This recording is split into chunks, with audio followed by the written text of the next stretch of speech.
네, 일본 정부가 한국을 백색 국가에서 제외하는 법령 개정안을 끝내 의결했습니다. 네, 한일 관계가 파국으로 치닫는 가운데 양국 갈등이 전방위로 확산될 걸로 보입니다. 보도국 취재기자 연결해 보겠습니다. 정호윤 기자. 네, 일본 정부가 조금 전 총리 관저에서 강요 회의를 열고 한국을 백색 국가에서 제외하는 법령 개정안을 의결했습니다. 지난달 초 반도체 소재 주요 품목에 대해 한국 수출 규제에 들어간 데 이어 두 번째 무역 보복 조치입니다. 세쿠 히로시게 경제산업상은 이 같은 결정 직후 기자회견을 열고 한국과 신뢰감을 갖고 대화할 수 없는 상황이라고 밝혔습니다. 또 금융조치가 아니며 일본 수출 기업에는 영향이 없을 것이라고 강조했습니다. 아베 신조 총리는 앞서 임시국회 첫날인 어제 자민당 의원총회에서 엄중한 국제정세안에서 국익을 지켜가며 개헌을 다루고 싶다고 말했는데요.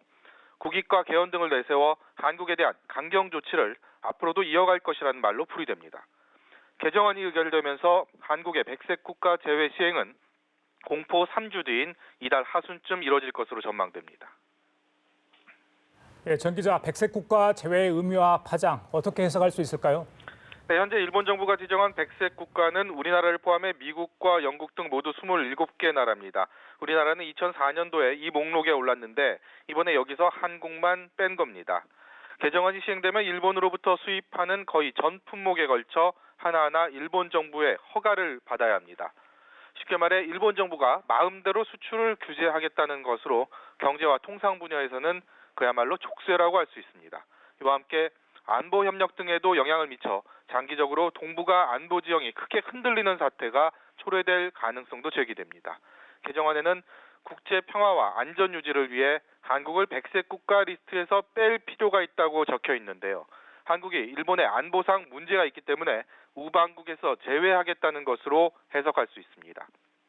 하지만 속내는 일제 강제징용 피해자에 대한 우리 대법원 판결에 노골적인 불만을 나타낸 것이라는 데 의견이 모아집니다.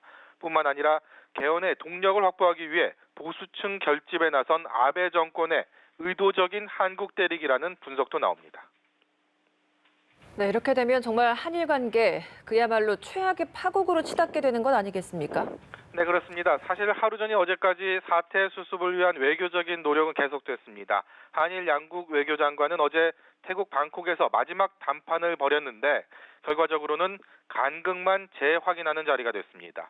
일본을 긴급 방문했던 우리 국회의원단 역시 일본 여당인 자민당으로부터 문전박대에 가까운 푸대접만 받은 채 빈손으로 귀국했습니다.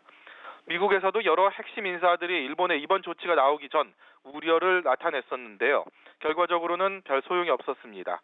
오늘 오후엔 한미일 3국 외교장관 회담이 태국 방콕에서 열립니다. 강경화 외교장관과 마이크 폼페이오 미 국무장관, 고노다로 일본 외무상의 만남은 현지 시간 오후 4시 반, 우리 시간으로 6시 반에 예정돼 있는데요. 과연 이 자리에서 아쿠아일라를 걷고 있는 한일 관계 회복을 위해 미국이 어떤 발언을 하게 될지 관심이 집중됩니다. 지금까지 보도국에서 연합뉴스TV 정호윤입니다.